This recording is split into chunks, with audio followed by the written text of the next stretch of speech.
conversant with standard books of moral and spiritual codes. Om Jnanatimirandhasya Jnananjana Shalakaya Chakshurun Militam Yena Tasmai Shri Gurave Namaha Nama Shrishtham Manamapishat Chiputramatra Surupam Rupam Tasya Gajamurapurim Maturim Goshtavatim Radha Kundam Girivaramaho Radhika Madhavasha Prapto Yasya Pratita Kripaya Shri Guru Tamnatos Vandeham Shri Guru Shri Atafpada Kamalam Shri Guru Vaishnavascha Shri Rupam Sakrajatam Sahagana Raghunatam Vitam Tam Sajiva Sadvaitam Savadhutam Parijana Sahitam Krishna Chaitanya Devam Shri Radha Krishna Padan Sahagana Lalita Shri Shaka Hare Krishna Hare Krishna Krishna Krishna Hare Hare Hare Rama Hare Rama Rama Rama Hare Hare.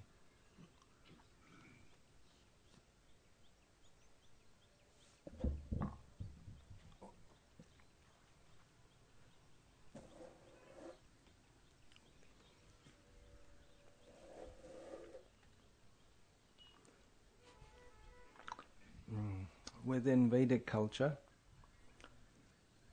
the two classes of leaders of the public are the Brahmanas and the Kshatriyas,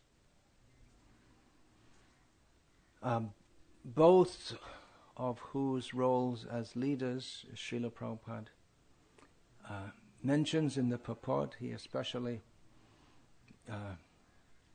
explains about the role of the Acharya, the Brahmana, the spiritual leader. From the context of this verse within the 3rd chapter of Bhagavad Gita, it's clear that Sri Krishna is particularly talking about civic leaders, the leaders of the people in general. He's given the example of Janak Maharaj.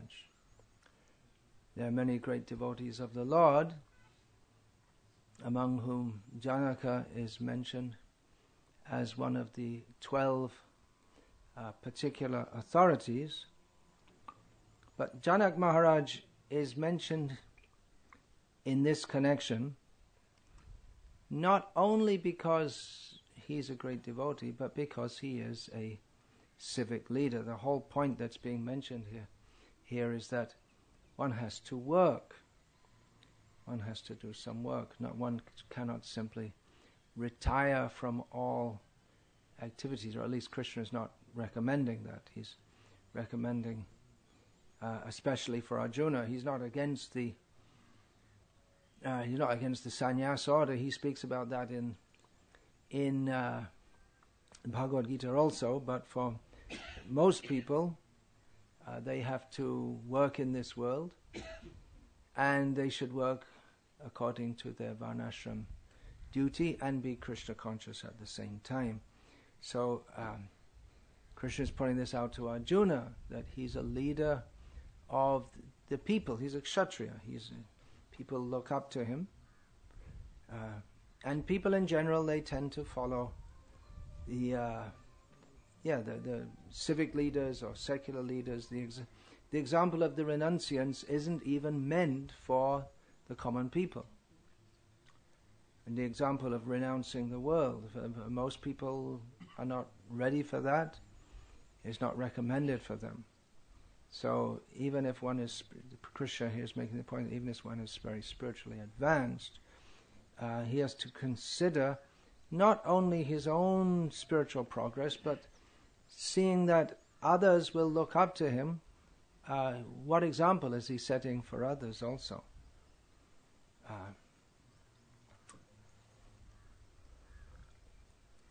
Krishna was particularly concerned with Arjuna, and through Arjuna's example, he's preaching to the whole world. So we can see that Krishna, he's also concerned with the political situation. Rajanya Vangsha Dahanana Pavagavirya. He is praised by Kunti Devi as he who literally burns or destroys the kings, or the members of the kingly class, the political class, who present obstacles in the path of liberation for the people. Krishna, he's concerned to establish within society godly rule, and therefore he took the part of the Pandavas. He was very concerned that the Pandavas rule, because if such persons are in charge of the state, the administration of the state, then the people will be benefited by the good example they set and by the whole ethos which they set up. People are influenced by leaders. As Srila Prabhupada writes here, people in general always require a leader who can teach the people by practical behavior. Now I'm going to speak about Narendra Modi. You may wonder, well, why am I going to speak about him? Because we're not concerned with materialistic politicians. We're concerned with Krishna, with spiritual life. But I'm going to speak about it. One reason is that, of course, you're all here gathered to hear about Bhagavad Gita. You're very interested in spiritual topics. But people in general are not. People are more interested to hear about Narendra. People in general are more interested to hear about Narendra Modi than to hear about Krishna. And the evidence of that is any newspaper.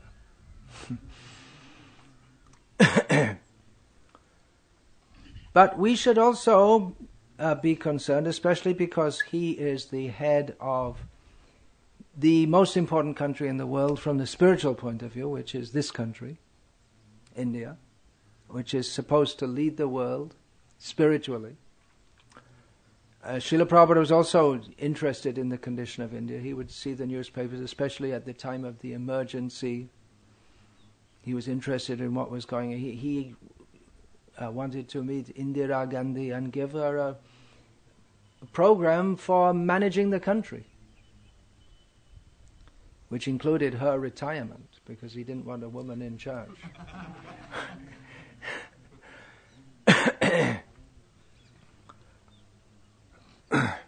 So we should be interested, and especially we can be interested because he is, or he represents a party, and himself he is dedicated to Hindutva, which we're not fully, of course it's not clearly defined what Hindutva is, although there have been efforts to do that, to explain it as the original culture of India. But well, in that sense, we're also interested. We're not interested in Hindutva in the case of smashing Muslims and Christians, or anyone for that matter, although that in governance, sometimes smashing people is required, but not particularly because they belong to any particular group if they're misbehaved. So in that sense, we do support it. Although in the sense of it being a we versus us kind of mentality, we don't support it. But that he wants to revive Indian culture, so we're also interested in that. So there's some hope is there. So because he's prominent and popular and people have hope in him, then without going into how we can approach him and this and that as a movement, as an organization. Just some things we can learn from him. Of course, our main standard or role model is Srila Prabhupada and the great Vaishnava Acharyas. But again, as he's prominent and popular, we can learn some things from him. I don't recommend that we delve deeply into his character and study it very deeply. That we can study the personalities of the great acharyas and see what we can learn from them. But as he's much in the news, we can learn some things. One thing we can learn his overall drive. He's definitely a very dynamic person. Is he wants to make India great.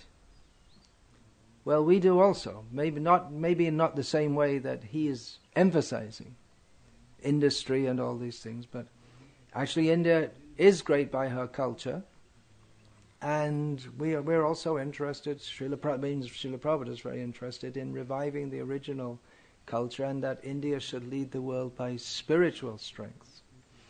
And at our own little level, because we are more, definitely in terms of how the world sees us, we are more in the category of itara rather than shreshta. Shreshta means the best. You all know that word, unless you know that word. It comes in Tamil. No, it does. It also comes. Okay, you never know in Tamil. So it means the best, and itara means everyone else. You'll find that's quite a common word in Bhagavatam. What is that? Imang hi vishvang bhagavani vetara. This world is different from the Lord, and the same also, non-different, different and non-different. So Krishnetara, that's a term Bhaktisiddhanta Saraswati used to use. Seeing things as different from Krishna, considering things. Anyway, we are more in the category of common people. So, but at our level, we can also think, just like those of you here, most of you are serving at ISKCON in Vellore. You can also think how to make ISKCON Vellore great. Not in the sense of competing with others. That may be there to some extent, but not. Srila Prabhupada also encouraged competition to some extent, not to the extent of we want to show that we're better so that everyone will praise us more than you, but we can also think that, someone has served Krishna so nicely, so we shall try to do the same and more. And then they will try to emulate us, and then let there be a competition to serve Krishna in the best possible way. But I'm also involved here. You can also think how to make this a very great center of Krishna consciousness. We can go through our life day by day, just getting up in the morning, doing our sadhana seriously, which is good, and going out and preaching, and we can go on like that. But if we have a vision of how it should be great, and that people, everyone in the city will be respectful and pleased, and they will look up to this center as a great center of spiritual leadership for the whole area. That we want to establish. There's already a famous temple in Vellore, recently established, but no one thinks of it as a spiritual center. It's a temple, but it has no spiritual life whatsoever. It's more like a monument. Already the old monument is there in the city, and now there's a new monument. So you want to give actual spiritual life, that when people come they can immediately perceive by the atmosphere this is something very spiritual. I remember the first time I came to one of Srila Prabhupada's temples. I'd never been to, as far as I remember, I'd never been to any temple of any kind prior to that. There were hardly any temples in England at that time. And it was immediately struck that this atmosphere is something completely different to anything I've ever experienced. A very spiritual atmosphere. Just everything about it. The devotees and the pictures and the incense, but mostly the devotees themselves, because we can go to many temples and find that they're dead. And sometimes even the deities, and it looks like they're just some statues, because there's no one there to accept any worship, because there's no spirit of worship. So we want to make this a great center, and for that, well, we're going to have to work very hard, and that's something also we can learn from Narendra Modi. He's dedicated, he has a vision, and he works very hard. So that we can also learn. It's not that just by, in some ISKCON temples they say a prayer every morning, oh, the name of the deities, if you so desire, make this, bring more devotees so we can increase the bhakti, or build this, and few devotees just mumble along with it, but it's not. It's just a ritual. But we have to make it. We have to make it our life. If things are actually going to happen in an extraordinary way in Krishna consciousness, then we're going to have to come to the platform that Srila Prabhupada was on, or at least imbibe that mood of really wanting to do something significant for Krishna. If we're in that mood, then maybe there will be many tests, no doubt, and things may not happen immediately. That just, well, I want everything wonderful for Krishna. Okay, Krishna, do something. It doesn't happen immediately. It might not happen to the extent that we envision. But we have to try. Bhaktivinoda Thakur, toward the end of his life, he expressed disappointment that although so many wonderful things had happened, so many untoward things had also happened. So we don't know what's going to happen in this world. But undoubtedly, Srila Bhaktivinoda Thakur, he did amazing service, and that was carried on and brought to the next level by Srila Bhaktisiddhanta Saraswati Thakur. And that was carried on and brought to the next level by Srila Prabhupada, our own Srila Prabhupada. And we should, as Srila Prabhupada said, we should at least maintain what I've given you, if you can't expand. But actually we should expand. In many ways the movement has expanded since Srila Prabhupada left, and in some ways it's declining also. So expand doesn't just mean the number of buildings and the number of people with tilak on their foreheads, but it also means actually the standards should improve and not decline. So that's another whole discussion. We have to work hard. One thing I should mention, from leaders in general, what are the qualities of a successful leader? The organization, we can break it down as organizational skills, determination, abilities to deal with different kinds of people. So these are the general traits of a successful leader. There are some of them, but I don't want to discuss that in particular just now, just some things which are particularly related with Narendra Modi, who at the present time is very popular. We don't know. He may be very unpopular after some time. It often happens that, as Srila Prabhupada writes in the purport, what is that? The Kamasya and Indriya Priti, I believe it's in that verse, in the purport he writes that the leaders of the people, they get the votes by promising people sense gratification, but then the people become frustrated with them because they can't supply it to the degree which the people want. So the incumbency effect is often there in elections. And whoever's in power, people become fed up with them, whoever it is. Generally speaking, that's so. There's high hope at the present time. One program we definitely support that he's behind is cleaning the Ganga. How was it allowed that the Ganga was allowed to become so dirty? And what to speak of Yamuna?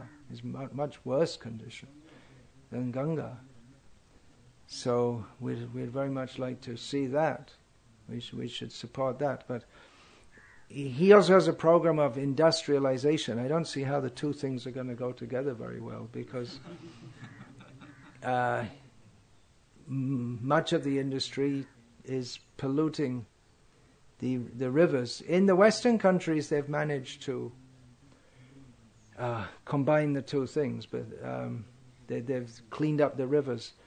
It used to be said at the Tyne River in Newcastle, in England, that if you jump off the bridge into the river, then you won't drown in the river, you'll die of the fumes before you hit the river.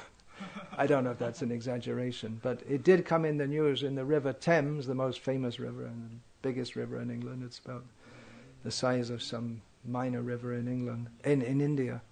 That they actually saw some fish in it in London, because for so many years there'd been no fish because of the pollution. So it is possible, but then that puts restrictions and restraints on the industries, and then that makes them less competitive. And one reason why India and China are coming up is because they don't bother with all these environmental rules or labor rules, and they just exploit the people and destroy the environment, and therefore they can supply goods at cheap rates to the countries which have all these rules. So that's a bit of a political conundrum. But yes, the Ganga should be clean. And also he started the Swachh Bharat Abhiyan, the Clean India movement. So yeah, we're all for that too. Why is there so much garbage thrown here and there, everywhere, and in something which people coming from the West, they notice that. It's quite noticeable.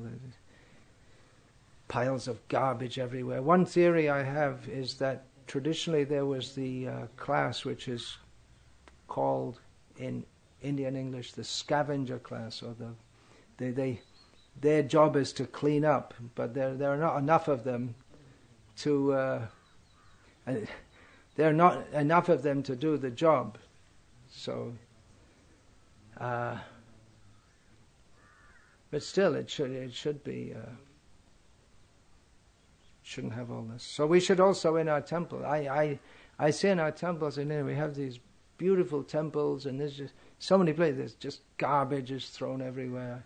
One time I came into Mayapur, came into the car park and got down from the bus, and just all garbage everywhere. And that's the first impression that visitors get. And so cleanliness, you have to be on top of it all the time, because people are always throwing garbage here and there. At least we can train our devotees to not to throw just this habit of just throwing garbage here, there, and everywhere.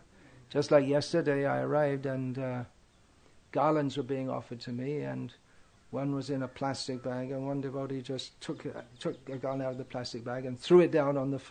And what is he thinking? Someone's going to come behind him and clean it up, or? This is Krishna's temple. We want Krishna. We want to make everything very nice for him, and that's a tradition to take the deity out to see his grounds and the guy. And here's all the garbage. We want to show Krishna all the garbage. So that's a good thing. We should also promote this cleanliness, and of course, the most important cleanliness is Cheto Darpana Marjanam, cleaning the heart. That's the solution to pretty much all the problems that we have. course, birth, death, old age and disease will be there, but so many problems arise just because of the impurities in our hearts. Beginning with material desire, beginning with identifying ourselves as the body, all this tension between Hindus and Muslims, as Srila Prabhupada pointed out, that this is it's not really a religious question, it's from the bodily concept of life, thinking I am a Hindu, I am a Muslim, I am nija paro veti, these are mine and they're another. So, cleaning the heart, we should have I always say that, Swach Hriday Andalan, clean heart. And they'll say, yes, very good, bring down the cholesterol levels. But our idea of a clean heart is not to get all the fat that's blocking it out, but to get all the bad thoughts out. So that's possible by chanting the holy names. He's also taken up, that was taken up in a big way by the Aam Admi Party, but he's also taking it up, is the anti-corruption. So that would be a good thing also, that there should be vigilance within our movement.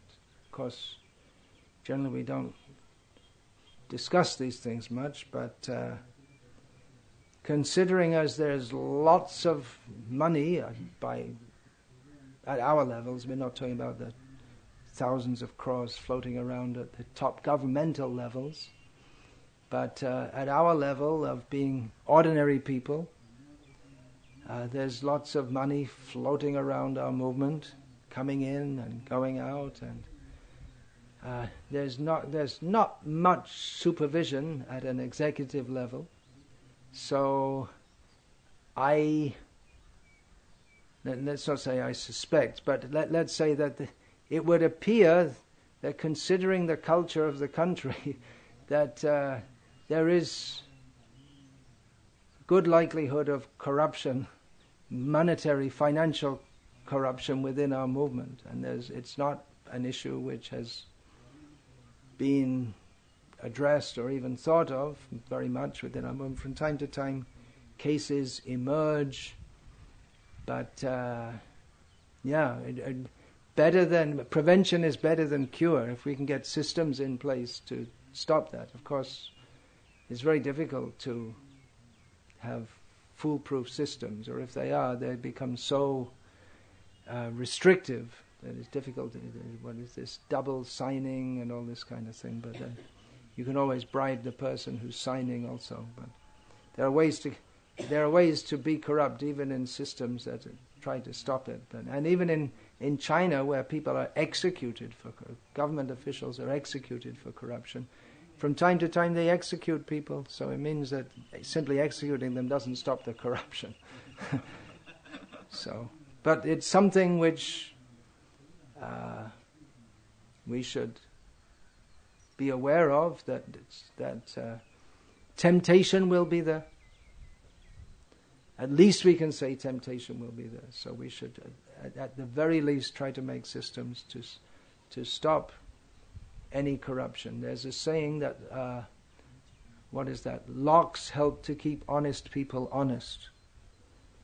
In other words, if you lock up the money, then people are not going to steal it unless they're a professional thief.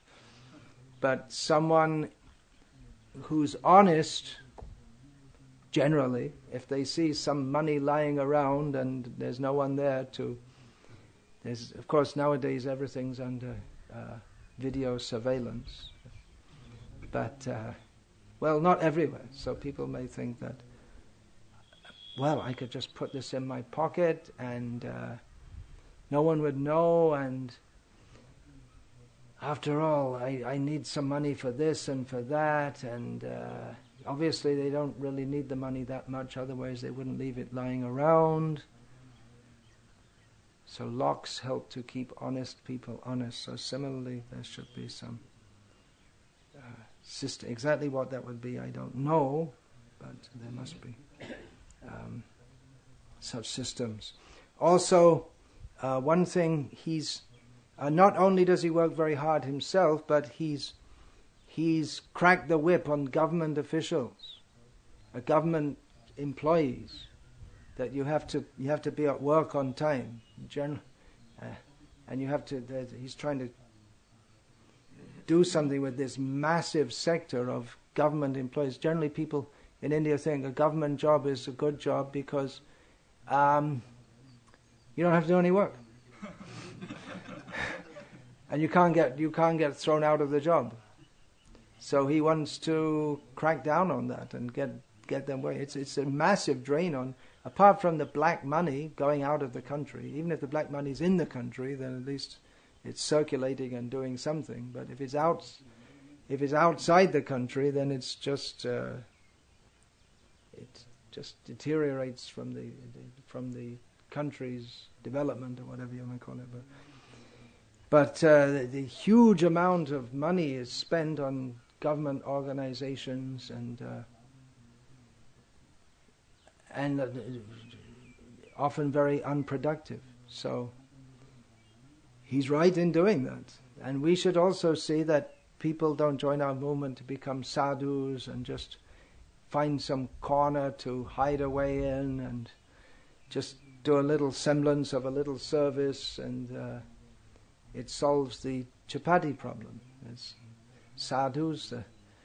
This Indira Gandhi, during the time when she was in power, then there was a census and there were different categories of employees, and she, in one category was beggars and sadhus. Because it's supposed that a sadhu is someone who they couldn't get their life together, they got thrown out of their house or whatever. So anyway, become a sadhu, and at least someone will give you a chapati or two.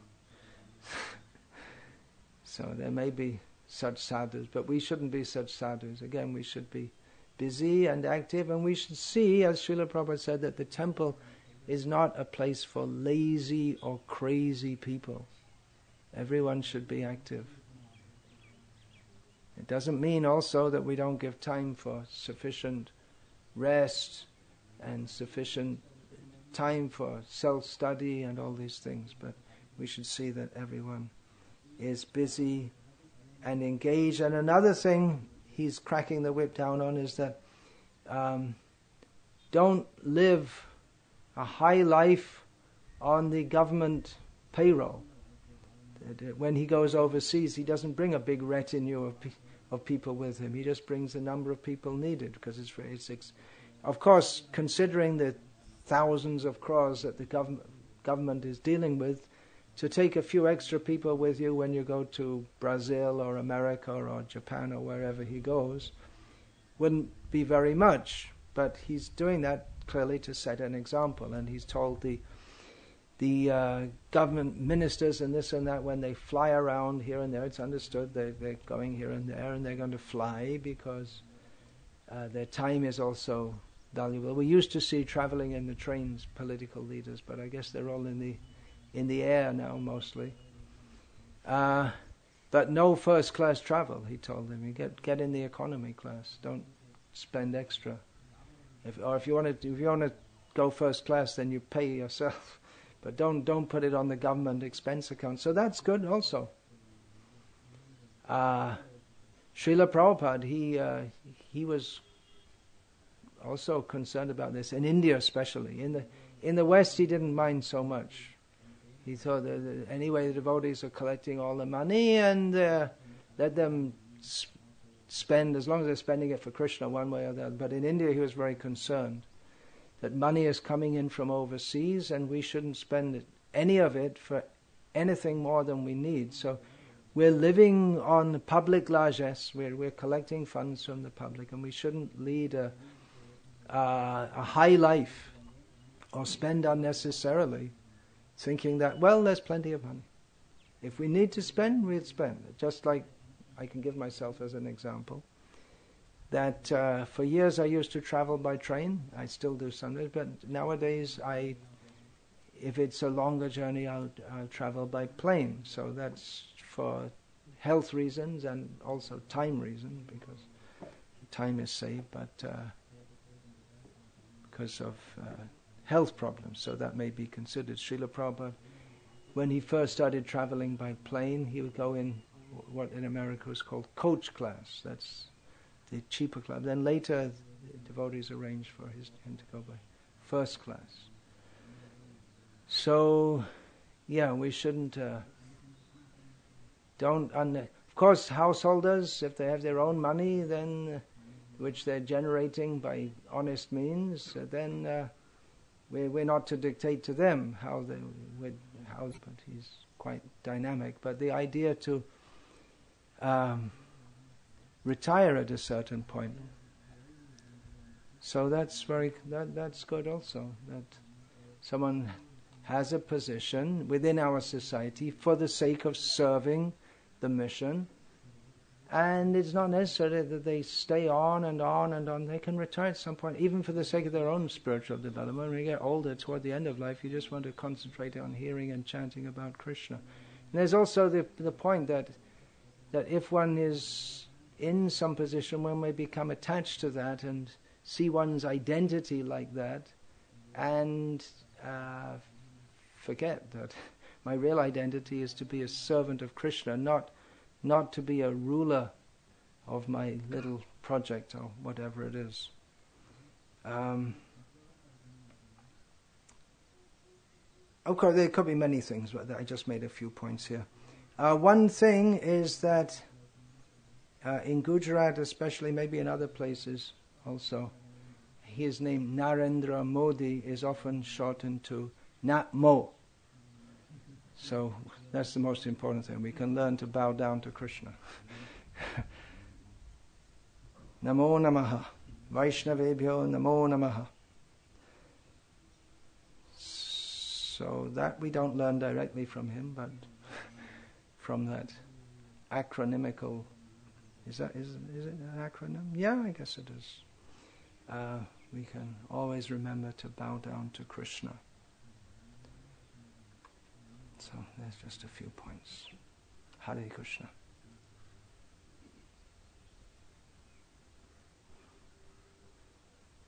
Any question, comment? Yeah. One of the things that he did, he's giving out Bhagavad Gita. Oh, he gave Bhagavad Gita, yeah. He gave Gandhi's Bhagavad Gita to Barack Obama. Then he gave a Japanese Gita to the head of the Japanese government. So that was, don't know, but it's probably Prabhupada's Gita, because there won't be that many editions of Gita in Japanese, I guess.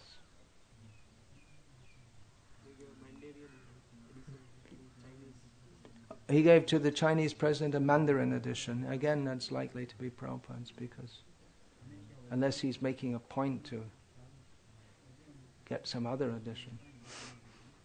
There's a great difference if you read Prabhupada's rendition of Bhagavad Gita, or Gandhi's, or Lokmanya Tilak's, or Aurobindo's.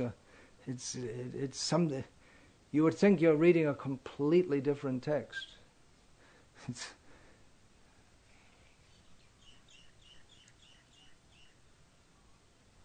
Yeah, that's a good thing. Good point. He said that I do not have better than this to give, or world doesn't have more than this to gain. What is that? I don't have anything better than this to give you? Yeah, and a gift. There's no better gift than this, in other words. And The world doesn't have more than this to the world doesn't have more than this to gain. gain. That's what It's quoted as saying that, yeah.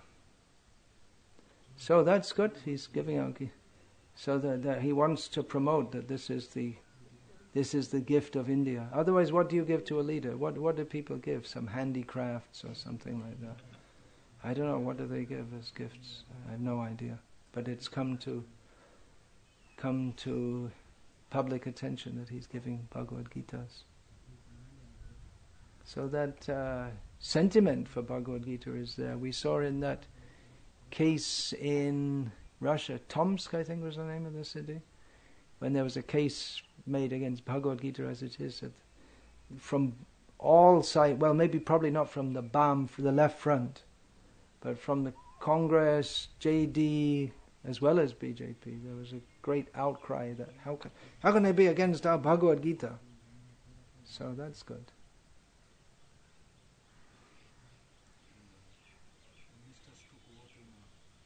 The ministers, they have to take their oath in Sanskrit.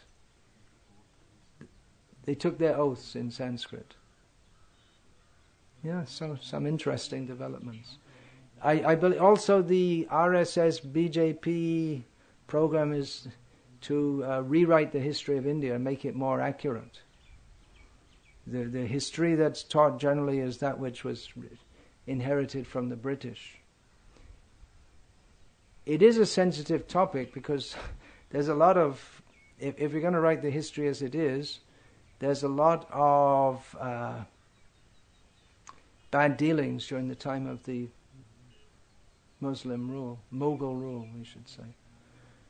And it's feared that if that is taught, that will create feelings, bad feelings, between the Hindus and the Muslims.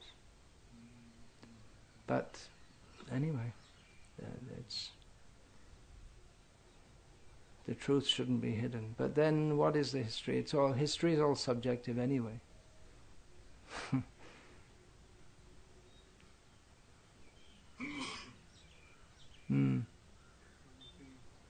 But well, there are certain facts of history, no doubt. But a lot of it's interpretive, also. You say that people are doing some good things to hide whatever bad they have done in the past. So people are doing good things to hide whatever bad they've done in the past. I don't exactly understand what you mean. Like Narendra Modi is doing some good things to hide. He's doing some good things to hide the bad things he's done in the past. For instance, the aftermath of the Godhra massacre. Well, it's not usually presented as that. Is the fact that the bunch of Hindus, mostly women and children, were killed is largely neglected in the blame of him. Yeah,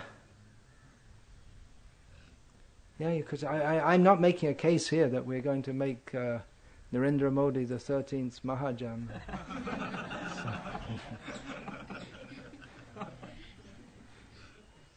Every politician has some blood on their hands, either mostly indirectly these days. But that was there in the time of always. It's always there. In fact, in Vedic culture, or even in pre-democratic culture, it's a qualification to be a leader that you literally have blood on your hands. You have to be able to go out and fight. Otherwise, how can you protect the people unless you can fight? So, yeah. I don't want to get into an in-depth analysis of the pros and cons of Narendra Modi, but I just thought it was something that might capture people's interest to Chandra Shakha Nyay. We bring the attention of someone to something which they're familiar with, to point out something which they're less familiar with. Just like the mother may say to the child, you see the branch of the tree and that gold ball just above that, that's the moon.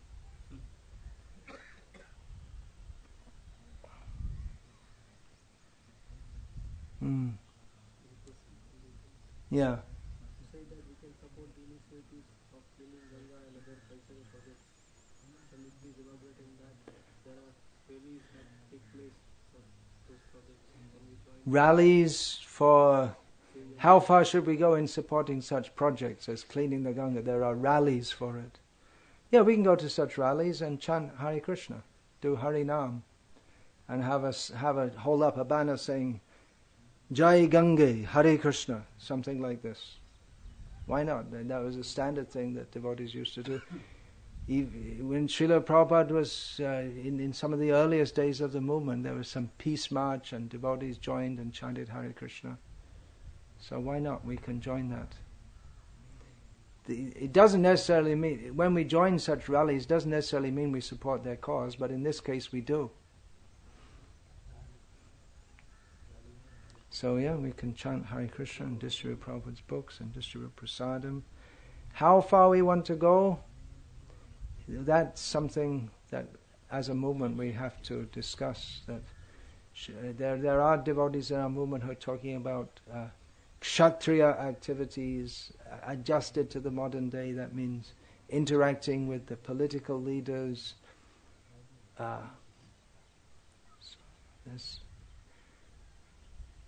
scope is there. But as a movement, as a whole, our movement, Srila Prabhupada, as I understand his vision for that, is that we should be a Brahminical movement, that we may not ourselves get involved directly in politics, but rather we can give advice to the political leaders, although it may be that some devotees, they also get into politics, although it's a very nasty field, actually. Right. But the thrust or the main core of our movement is meant to be Brahminical. Srila Prabhupada also encouraged that in God we trust political party. He said it's a platform to preach our principles. But then he thought it seemed he disbanded it. It seems that he thought he was taking up too much attention of the devotees, who diverting away from the core activities of distributing Srila Prabhupada's books and Harinam. Exactly the whole reason why Prabhupada he put a stop to the political activities of our devotees in America. It's not completely clear. But it's, as Srila Prabhupada also said, it's the Krishna conscious movement should touch all sectors of human life, including the political. And it is a major area, as we see. The Bhagavad Gita was spoken in a political context. Krishna wanted Arjuna to act in a certain way for ultimately